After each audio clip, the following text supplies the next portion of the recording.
महात्मा ज्योतिबा फुले आणि सावित्रीबाई फुले यांना भारतरत्न द्या, भाजप आमदार सुधीर मुनगंटीवार यांच्याकडून मागणी।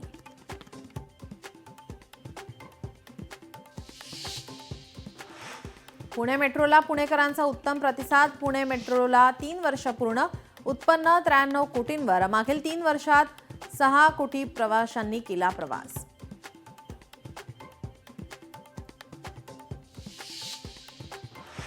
हिंगोलीच्या तापमानात उच्चांकी वाढ, वाढत्या तापमानाचा आंबा उत्पादक शेतकऱ्यांना फटका। तापमान वाढल्याने आंब्याच्या मोहोराला गळती।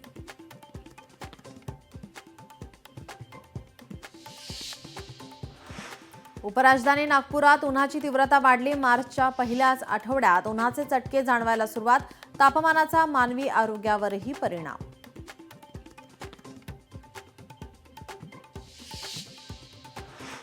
ऐन मार्चमध्ये निफाडमध्ये नागरिकांना हुडहुडी। निफाडचा पारा 4.2 अंशांवर। वाढत्या उकाड्याने हैराण नाशिककर अचानकपणे गारठले।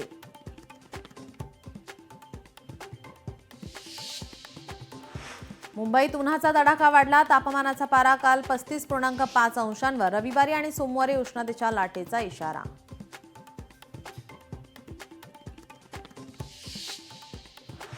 हिंगोलीत लोकशाही मराठीच्या बातमीची दखल। बोरखेडी रामप्रसाद नगर गावात भीषण पाणी टंचाई। लोकशाही मराठीच्या बातमीनंतर प्रशासनाला आली जाग।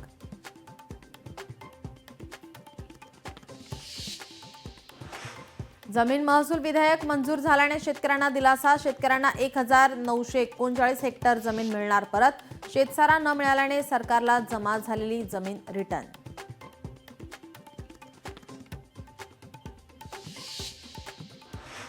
अमरावती जिल्ह्यात 22,000 लाडक्या बहिणी अपात्र। 35 महिलांनी स्वतःहून योजनेचा लाभ सोडला। अमरावतीत 6,98,536 महिला पात्र।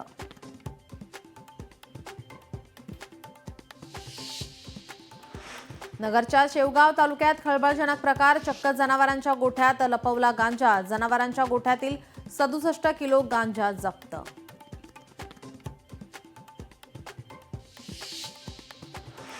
पुणे पोलिसांची बुलेट चालकांवर कारवाई। कर्णकर्कश सायलेन्सरवर आता पुणे पोलिसांनी केले जप्त। फटाक्यांसारख्या आवाजामुळे नागरिकांना त्रास।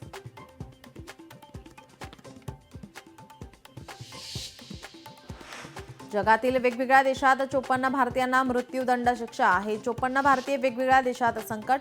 भारतीयांना सर्वाधिक शिक्षा UAE आणि सौदी अरेबियात।